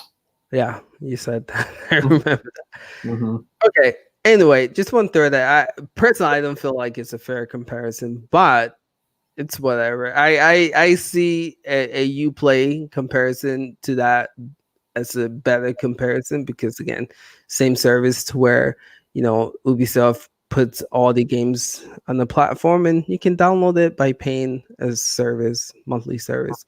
Well, anywho, and that's where I was coming with the comparison. I know that functionally the services are different, but I'm looking at the content. And so look at the content, Xbox Game Pass still it gives you way more bang for your buck, provided you have the system. But I will say, and maybe this is encouraging to you, I don't know, if the free games every month are worthwhile games on Google Stadia, I don't see a reason to cancel it. I'll pay if I'm approaching Stadia as a rental service, then it's really nice. I will just probably never purchase games above a certain price. I see. And the truth of the matter is, it actually can become that for you. And if that's the direction they go, then I'm not threatened by it at all. I've never been threatened by it. It's just like I have a philosophical objection to buying digital. But if I'm going to treat it like a rental service, okay, it works. It works better than okay for the most part. So I don't see any reason to not use it. I'm just, after 2 months, we'll see if they have a game that makes me say, yeah, I want to keep the Google Stadia Pro. Okay. So I like that. The fact that it can be similar, like a rental service to where you're paying a monthly fee, but you're not having to purchase a game, but then they're hooking you up like 2 to 3 games a month. And if those games catch your interest, then you don't mind keeping the service, right? Right. My stance on this has always been like, and this is just the thing that I've always found strange about this conversation for not just with you and me, but with everyone. Right. I don't understand why is it imperative that cloud streaming is the future and it just has to destroy everything. It's like, well, why can't they both be there? Yeah, that's what we talked about last time. There are some valid things to both. In fact, I'm going to share one more story and then we can wrap it up about Netflix, because Netflix has actually been capping their the quality of the streams because so many people, and they have to do that right now. And my friend who's all about streaming movies, he divorced his physical media collection years ago. Right. Like, I got this really nice TV and I can't even stream things in 4K. Doesn't that suck? And I kind of, well, I looked on the Zoom, of course, because we're practicing social distancing. And I was like, you said I was crazy. That there would never come a situation where the quality would be compromised. Now who has the last laugh? Right. True. So, last story to share. I enjoy these things with you. By the way. It's fun. Again, no hard feelings, man. Just two people who are passionate about different things coming together and just talking it out. It's fun. We're both passionate about games and gaming, and we both want the best gaming experience. We just have personal differences about what that is exactly. Nice. Yeah, I agree. But yeah, again, we've talked about this, and I think I'm gonna, keep you to this. In about, let's say, come the 1 year anniversary of this thing launching. I want to do this again on the 1 year anniversary. Absolutely. And that's the deal. We are gonna do that. And hopefully by then, if you keep to this model of paying, right, on a monthly basis to rent those Stadia games instead of actually, I'm telling you, it's going to be a game that you are going to see that's going to be so attractive with a pro deal model that you're actually going to purchase. And when that happens, just let me know because I'll celebrate with you. But until that happens, I'm just going to take your word too that you are just, if you stick with it, you are going to pay monthly to pretty much rent Stadia games, right? As long as the monthly offering is interesting for you. Right. And who knows? It might even be a situation where I'm not subscribed the whole year, but there might be certain months, kind of like how people cancel their Netflix when Stranger Things went on. So. Exactly. And that's the beautiful thing about Stadia. If you do decide to cancel, it's just like any other Google service, Gmail. You still have your account. It's your Google account. So if you ever do decide to go back, all those things that you've downloaded, just as long as you want to, and I'm sure we're going to see some promotions, but all those things that you downloaded will be, accessible to you again to play whenever you want. Cool. All right, excellent. Well, good talking to you, man. Again, we will check back anniversary of Stadia and see how things are going for you. Sounds good. All right. Well, take care, everyone. All right, you too. Thanks, chat. Didn't read y'all chat, but appreciate it. I would take time to read it. I know you guys have been just writing like crazy. But oh shoot, there's all the comments. Yeah. Do you want to actually? Let me see. I'm kind of curious how many people dislike it now. Let's see. let's take a look at this real quick. Stadia don't got to worry about storage. Well, that's exactly. Yeah, 100%. Ace Mason. Oh, Charles, I haven't checked out what you sent, but I'll check it out. Hit the notification. Thanks, Brandon. Trying to see if anything stands out here. Antonio, Japan is one country. I kind of touched on that actually. I like Antonio's comment, which I actually applaud this guy for collecting physical games, especially at this level, because that is work. I don't know if but I'm a little not to internet lingo, but it's like, it's especially when you have to rearrange it. But you know what? I mean, when people come into the house and they see the shelves, they're like, whoa. Yeah. Yeah. So you're not going to get to look at for sure. You're not going to get that response on, any system if you buy it digitally. Right. No, true. So, but I do have to say, when I do show people my digital collection of my Nintendo Switch library, they do go crazy too. I'm just saying, I have like a ton of digital Switch games, and it's beautiful to look at times. But yeah,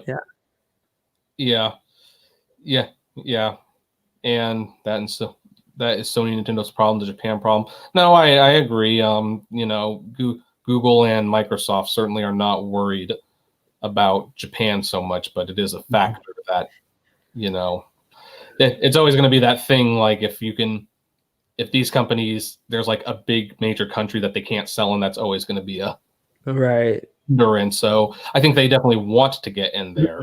Right. So just so you know, if you do see a comment, if you go to the comment section on StreamYard, if you do see a comment, you can actually pin it on here by Oh, just clicking it. So like I have right here. So if there's a comment that interests you that you want to respond to, just pin it. Google has not done a major marketing run. Well, actually, I think you and I would probably agree on why they haven't done that, because when they launched it, the thing didn't work very well. Now it works a lot better now, and I think when it does work better, they probably will push for that marketing run. Right. So And yeah, and like I said, I believe the free release, which just came out literally like 2 weeks ago, is the official Stadia launch. And with this whole coronavirus crisis, like I don't think they've really pushed it as much as they probably would have. There's supposed to be a GDC thing, but wasn't the full GDC. They had it digitally. But my guess was, with that event, probably like another Stadia, Connect, we probably would have seen more information with Freebase and more marketing. But because of this virus, you see a lot of things just being put on hold and things getting delayed. So I wonder if that had anything to do with it. Why we're not seeing the market. Yeah, everything's been delayed except Tenet, it seems. Yeah. Right. Okay. Moving. Yeah.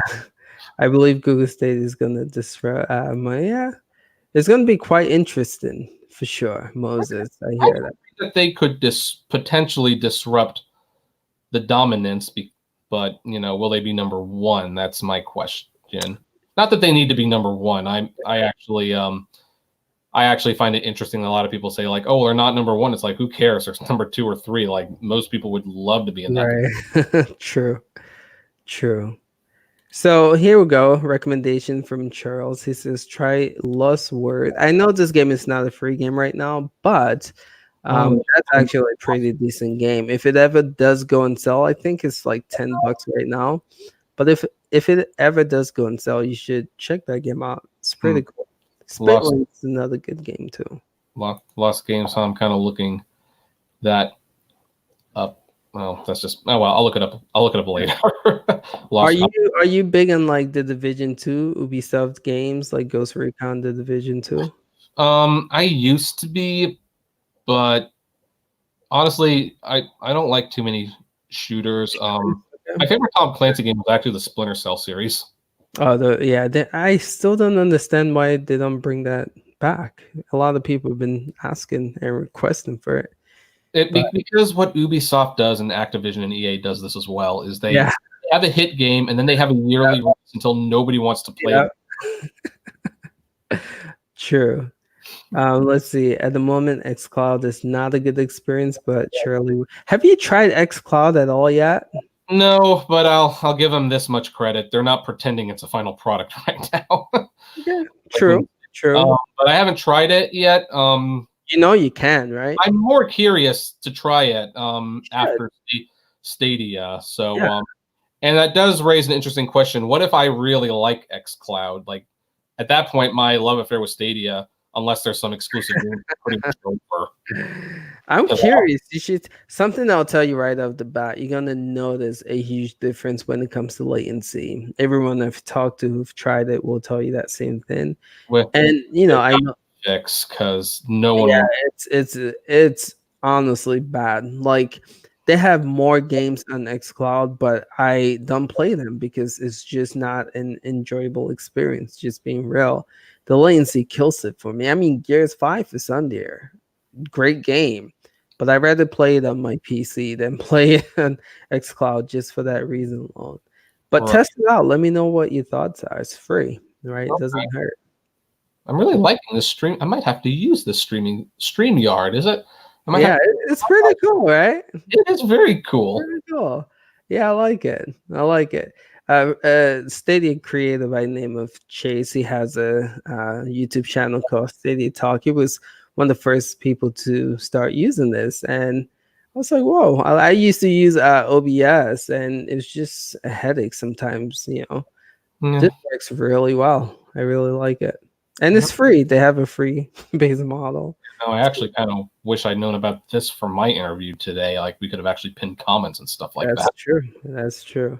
You Mm-hmm. were using Zoom though. Zoom is not too bad as well, right? Zoom. I was really enjoying Zoom, but then now I'm looking at this and I'm like, I don't know, maybe I need to cancel my Zoom. Yeah. Well, I won't do that till the pandemic is over because Right. A lot of people are using Zoom right now. and By the way, there's a lot of controversy with Zoom right now. I don't know if you've been following up on that, as it not being as secure and stuff like that. But I've heard, unfortunately, so we'll probably. I forgot. I forgot Amazon. I have Amazon Prime and Netflix. Guess which service I forgot about and never watch? Well, I'm going to assume it's Amazon Prime. Like, yeah, you put Amazon Prime. yeah, Amazon Prime. Like, I don't like Amazon. The only reason I have is because my wife likes it, and you find some gems on Amazon Prime, but dang, they hit it. That's what I said. People like hyping up Amazon right now, and I'm like, I had a Kindle and I had an Android tablet, and it's night and day. Like the Kindle just felt very limited. They put the whole OS over Android, and it was a terrible experience. And then you look at a service like, Amazon Prime. It's just, when it comes to software, yes, they have a great website, online market. I get that, great. But when it comes to like creating software, I don't think they're that good. And so I'm only I don't know how well a gaming service, a platform from them is going to run, look, or feel. I'm just being real. But they'll call it a success because it's part of the Prime membership. Yeah, exactly. These numbers, even though they don't, like 70 million people are part of the, they'll just throw it in with the Prime and call it whatever the number is. So David says, but with regards to Microsoft, whenever I hear Phil Spencer talk about their cloud gaming platform, he seems to downplay it. He'll say things like it's the future, but follow up with things like it will. And David, I'm going to say something that's probably a smart move on his part, because I'm sensing most of the people here are not on my side, for lack of a better word. But I mean, there is something to be said about downplaying expectations and having them exceeded, than coming out and saying, like, we're going to change the world, and your first week kind of isn't very good. I mean, you get better at some point, obviously. Google Stadia must have gotten better because, like I said, the issues that I was hearing about when this thing launched, I had very, very minor issues with. But if they existed and Google was selling it like this is it. Just curious, what issues did you hear? I heard things about how the latency was bad. I saw the Twitch, not the Twitch, the Twitter memes where they press the button and then a second later the character jumps, and it's like, well, that's really bad if that's how it is. But obviously they were going to fix that at some point. Right. So I'll be real with you, and that was and still is some of the frustration I have with people covering Stadia. You see my live stream, right? I've been streaming Stadia since day of release. I had a 9-hour, live streamed Stadia for 4 hours. After that, it's all on the Cloud Gaming X channel. You can watch it. Never once have I had an issue. If I had an issue, it's not Stadia, it's my connection. Like when I was trying to stream last Friday, NBA 2K was not the game. It wasn't Stadia. It was my Comcast. I actually called them and they said they were having issues. They reimbursed me $25. But nice. It's not Stadia. So what I find interesting is when people make these latency videos showing that it doesn't work and all this negative coverage in Stadia. I asked the question, is it your internet? Is it because I've been streaming this from day one, and Sonny has to, and I know a lot of people have been covering this, and not one person that I know seriously have an issue with the way this works if you have a good connection. Well, and frankly, it doesn't matter if it's the connection or the service. From people's perspective, if it doesn't work, it doesn't work. That's all they see.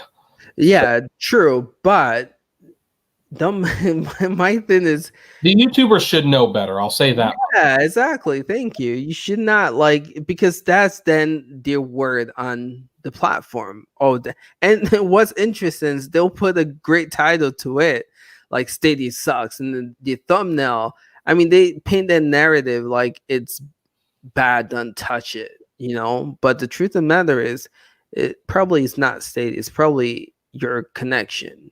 And just there's an article by what are those guys, Digital Foundry, where they said you saw that. Yeah. And what they failed to mention was they actually had a disclaimer or something written in the written review where it states that they were having issues because with connection because of the coronavirus, but they didn't state that in the video, but it was written in the review of the article. So people who watch that video, that is the narrative that they're going to hear. Oh, Doom sucks in Stadia. And that is the issue that's why I started making this reaction videos. Those are the issues. And again, like you saw those people making those videos, tapping the button, showing, latency being an issue. And to you, that's what you took out of the platform. And Mhm. so my thing is, like I want that I want that to change. But I know I'm one person that can't change it, but that's why I have interviews like these. That's why I make those reaction videos, to kind of paint a true narrative of Google Stadia's experience instead of all the fake ones that some people tend. Well, let's not try not to label them all as fake. They're expressing their concerns with the experience. And here's the thing: if they are doing it on the first week, then yeah, the experience is going to be very different. What I would personally encourage these people who tried it on the launch week or month or whatever it was and didn't like it, it's like, well, if it's still around for the first year, which I'm sure it will be, Yeah. give it a second chance and see if it's come very far. Like Right. I think most of these people should probably do follow-up videos, but I'm not going to discredit their experience just because Right. my experience was good. I made a video where I went to a fan event to see a movie, and I made a video frustrated at the audience reactions because it distracted from the movie, and people in Right. the comments were saying, well, geez, we went and the experience was great. So sometimes it just happens. Yeah. True. But okay, so I'm gonna ask you this question. Okay. Probably, do you feel like YouTubers are just people who talk about Stadia in a negative light? Do you feel like they make those videos because they know that it's going to gain traction? Well, if they're running their YouTube as a business, then probably because Okay. that you'd have to be. I mean, there's a YouTuber that I won't name You who I should. it's not gaming related, but Okay. I love their videos, but they do heighten the doom and gloom aspect Mm-hmm. because they know it's going to get them views. And Exactly. that's just what the media does. Heck, when I make a video, I word it a certain way, even though I don't particularly feel it's the Right. worst thing in the world, because how else are you going to get them to True. Click it? on it to Right. view it. I Right. think I owe it like once the video starts, to be honest. And some of the YouTubers you have mentioned, I have no reason to believe they're not being honest. And I mean, well, but I will say this. Even though I like Dreamcast Guy and I like Metal Jesus Rocks, I mean, I think it's good. I think it's okay if they can say this is why we're not getting Stadia. Right. I do think it's a little presumptuous of them to comment on the performance of Stadia when they're clearly not using it. But then you have people like Young Yeah, who actually has Stadia, and he has had some poor experiences with it. He's also had some good experiences. And then you have Review Tech USA, who didn't use Stadia, but he used the Oh, NVIDIA. he's another one I couldn't Yeah. stand. He is looking at it from the business side from a pragmatic perspective, but he has used the NVIDIA service, and he did admit, like, I hope it does succeed now that I've tried it, because I see what it can be. Hmm. So, I mean, one of the things about these debates, in these discussions is when you're insulting them and you're discrediting their opinions because they don't align with yours, they're not gonna want to talk to you. The only reason I reached out is because I've frankly got a good sense of humor about myself. Right. Now it's not so bad, but like if I was someone with like a little less thick of a skin, I probably would have watched your video and would have been like, well, Right. screw you, Yeah. because Yeah. it wasn't nice. But I have a pretty good sense of humor about Right. my. I even took a name that a cyberbully was using against me. He called me the failed journalist, Oh, and I kind of took it. I'm like, yeah, that would make a good YouTube channel name, and so now I have a channel called the Failed Journalist. there you go. There you go. You have to have a thick skin if you're going to be a YouTuber, right? You can't let little things get to you. Right. But it just I have to highlight this. He said that guy was on a VPN, which I made a video about this. And pretty much, if you're on VPN, you are probably going to lag because it's messing up, your connection speed and what you get. But he was saying, anyway, that VPN. uh, yeah, the guy that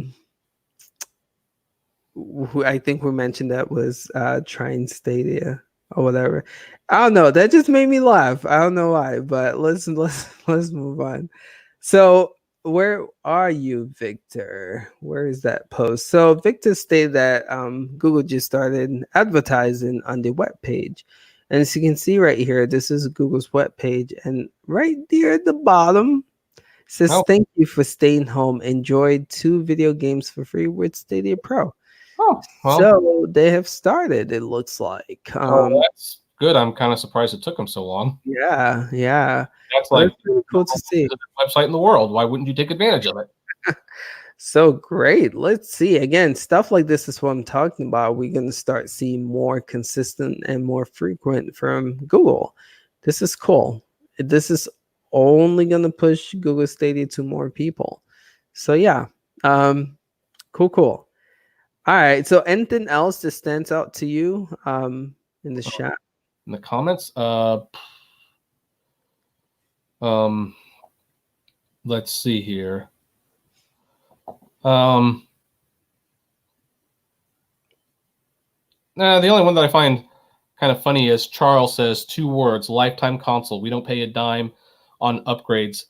My mic drop, and that's not a mic drop when you listen to my concern, because it's like I will gladly pay for a system upgrade if I can keep my games and not have to worry about them being pulled from the service. True. So that kind of stands out. But that is a mic drop for me, though. Just a mic drop for you, but like it's only a mic. It's only a mic drop if it's a mic drop. Can you pin that to the chat? I'm trying to find out and see it. Is there any way you can pin that to the chat? Let's see here. Can I? How do you just click it? There should be like a plus in the middle. If you go over it, plus show. Maybe let me see if I can give you. Not working for me. Maybe it can only work for you. Interesting. It was at 9:43 p.m. Okay. Like if you want. Oh, great! Thanks for that.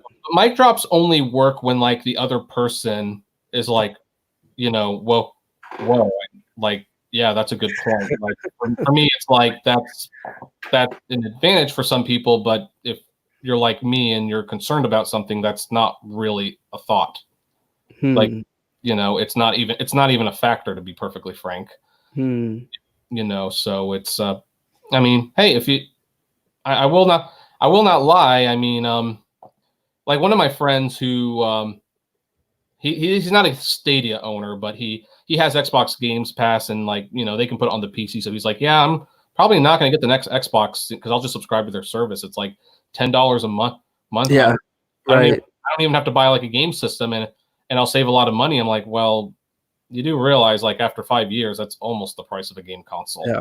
Yeah. So, true. So anyway, and I do agree with Bibbidi Bop that 450 games development over the next years, and yeah. I mean, they are developing games for it. And Antonio says the majority would choose convenience and price. Yeah, I do, but it's kind of funny because as mainstream as games are, it still feels very niche for the most part. So I think like roughly half the gamers out there would choose quality and packaging over convenience, but I don't deny that some people would definitely choose it. So yeah. So no, there's, like I said, I kind of expected most of the people in here to be more on your side than Rye. The Apptrepreneur is writing off LOL. I don't know what that was referring to, but what time? It was at what time was that? 9:57. 57. Let's see. Oh yeah, I don't know what it is. Yeah, I don't know what it, but Probably. again, I do have to chat. Seriously, it takes a special someone to come on a show like this after making a video. Like I said, I've made several reaction videos to people batching Stadia. And out of every video, I've had two people. One of them was a smaller YouTuber, but they just were very immature, and I can just see them coming on the show and making a fool out of themselves. So I just did not move forward with that. But you were the second. I would say the first. He was second, but the first person that said, "All right, let me come on here and just address it, talk more about it." And again, that takes a special person. So I really appreciate you just coming here and saying your piece. And I think it's cool because again, when you say stuff, I respect it, right? I hope you don't feel like I'm attacking or bashing you. I actually hear what you're trying to say and I look into it.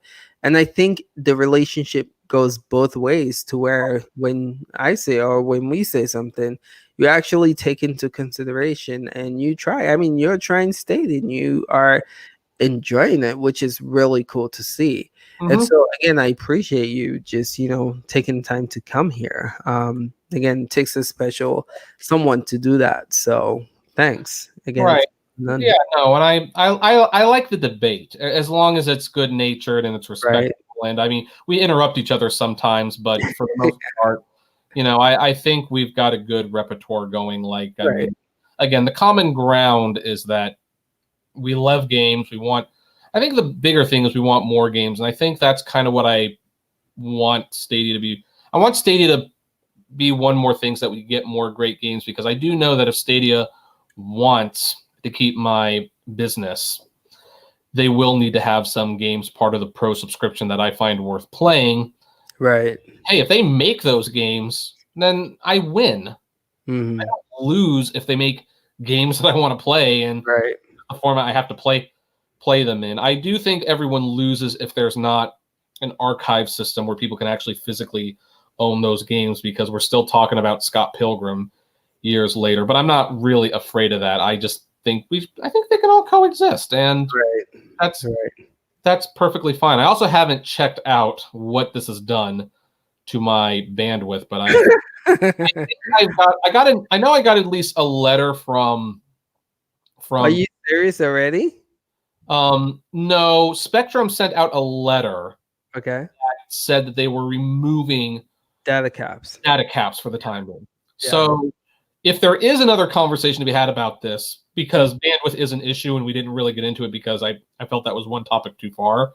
But once data caps are an issue again, I'm going to be watching the data caps closely. And that who knows how my opinion might sway at that point. So there's still more things I need to check out. But so far, not worrying about data caps, not worrying about having to pay any money. Yeah, that's fun. Right. So what is this, Antonio? First of all, people are saying thank you for coming to the show. And again, I agree. Really appreciate you being here. But what is this? I'm trying to make sense of this. Please ask him about Shannon. Who is Shannon? I don't know. Well, do I know a Shannon? I don't know a Shannon. No. Interesting. So this was just a minute ago, so he should. So yeah. Interesting. I don't know. Shannon Studstill. What the heck? I'm gonna Google it. Shannon Studstill. Oh, I see. There's a Stadia here. So let's Shannon. Can Google hired. you can share your screen if you want, actually. Oh, well, If here you want. I'll. Is there a way to like He said Game of Warhead producer. Oh yeah, because here it is on VentureBeat. Google hires Sony Shannon Studstill to run Stadia Oh, I should Entertainment. know that. What do you want me to ask about that? I Yeah, know, yeah, what, just curious as to what. yeah, I don't know exactly what's are you asking like what do I think now they've hired like a top producer? I mean, that's nice. It doesn't necessarily mean anything because GameStop hired Reggie Fils-Aimé, and I don't know if that's going to save the company. They didn't hire. He's well, Well, he's on the he's on the board. yeah, I know, but I mean, producers and stuff get hired all the time to build a company, and sometimes they succeed, and sometimes they Yeah. fail. I mean, it's and I mean, some people. I mean, I can imagine like someone like saying like, "Well, look, see how serious Google is. They're hiring this experienced person who has all these years in the game industry." It's like, well, of course, they're not going to hire someone who doesn't know what they're doing. Right. Like that wouldn't that But wouldn't yeah. Sorry, keep going. yeah, that wouldn't be smart. So hopefully she can bring her expertise to Stadia and do something with it, but that doesn't necessarily mean anything until she actually does it. True. True. Yeah. Overall, the moves that Google's making with people that they hire in, bringing Jade Raymond board, and Mm-hmm. I think, Phil Harrison. I think their mind is in the right place, and so hopefully, with the acquisition, or if you want to call it that, it's hiring of. You said Game of War. I think you mean God of War head producer. um, it's good. Again, they're planning to bring a Breath of the Wild caliber kind of game in the next 5 years. So hopefully it can come from that studio. We'll see. Here's what Antonio means. He said, it's the most recent comment. Like, does he think that Google has shown something attractive enough? Because I don't see why she would leave Sony when she has a lot of money and power already, to be honest. For a dead company, it's a risk.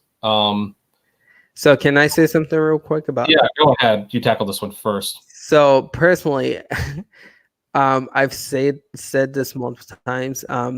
Google has flexing muscles when it comes to money. I mean, just being realistic. Sony is a good company. I last I checked their market cap, I believe they had what 40 billion. And Google is a $1 trillion company. So when it comes to money, I believe they can flex more. Like, hey, we can pay you this much more. We can give you some shares in our company. We can, give you a higher plot. And I've heard that Sony's first party studios actually have kind of been struggling with team chemistry and working together. I mean, you hear stuff with Naughty Dog, people who are making The Last of Us 2. They are actually, I believe, a big person from them actually just left. And then there's also rumors that stuff aren't going well in the God of War team camp. So it's, I believe it's a lot of it's a good get for Stadia, but I mean, I think Stadia just had to flex a little bit Right. to get her on board, especially if team chemistry is not going right for them to begin with. Yeah, when I read a comment like this, I think of that old story with, I think it was Cary Grant and Alfred Hitchcock, where Cary Grant was reading a script to a movie that he was being in, and he didn't understand what it was about. And he goes up to Hitchcock and he says, "What's my motivation?" And Hitchcock says, "Your paycheck." Right. That's what I think of when I read a comment like that. Like yeah, they flex a paycheck in front of her, and why would, I mean, and granted, some people might look at that and say like, well, how long am I going to be there? But it's like, it is Google. It's got like a fair shot. It's going to last at least a couple of years. I mean, I mean, Right. boy, they pushed that Google Plus for years and nobody wants. They did. And like, we've said on the channel, even though a service fails, they what Google tends to do is they strip what works. Like, for instance, Google Photos came from Google Plus, right? So they strip that out of Google Plus because it's a feature that a lot of people like. If Google Stadia fails, best believe they're going to strip some stuff that they find interesting, valuable, and plug it into somewhere else. Maybe, do something with YouTube integrated. We don't know, but Right. trust they are not just going to kill the platform without stripping it. Well, and that's Yeah. happened for years. I mean, people might not realize this, but the original Disney movie Tron was a massive flop. Oh, And big flop. but when people looked at it, like, what did that show the world? It's like, well, look what you can do with computer animation. And yeah, it looks a little silly now, but it's like that showed, okay, you can use computers to make worlds. You can Right. use it to tell a story. So let's do it better. Right. There might Right. not have been some later science fiction films that we would have gotten. There would be no Pixar if Tron hadn't come out. Yeah. So True. Stadia, even if it fails, I believe other companies will pick up the pieces and they will probably do something better with it. Right, right. And Moses is saying Stadia also took important people from Ubisoft, and again, they did, and that only gets me excited because it shows that have some really good, talented people working for them. So that means it's only a matter of time before we start seeing some great game come from the first, second party studios. So that's exciting. Right. The only thing I would caution people against is hiring talented people doesn't always work out because it also depends on their position. We've seen it with many studios and companies where they hire an all-star team of executives, but the problem is all the executives have an ego problem. Yeah, that's true. Well together. And that's I think that's the issue that is going on right now with Naughty Dog with the Last of Us 2 development right now. Right, they're right. I think Naughty Dog's several key developers have made pretty big names for themselves, and they all think they know what's best for the company. But yeah. All right, so Stadia will take people from Microsoft to improve the team. Yeah. I mean, they took Phil Harrison already, right? He was from Sony to Microsoft, and now, Atari to Sony to Microsoft. And was he Atari? Yeah, I don't know, but I know he was at Sony and Microsoft, and now he's with Google. All right, y'all. Don't want this podcast. We can be here all day, but let's respect the man's time. And again, I appreciate you for coming. Great discussion. Yeah, and we definitely should hit this back up in a couple of months. Yeah, definitely. Like that would be fun. And no, this is, and yeah, no, I'm actually having the time of my life because I don't know about you, but I've been having a hard time sleeping some nights because of what's been going on. But with you, I think I will have been officially live streaming for 4.5 hours. Oh, really? So great. That worked out. It worked out great. Cool. All right, fellas, appreciate you guys watching, and we'll catch you guys in the next video. Again, I appreciate you coming. We'll see ya. Take care, guys.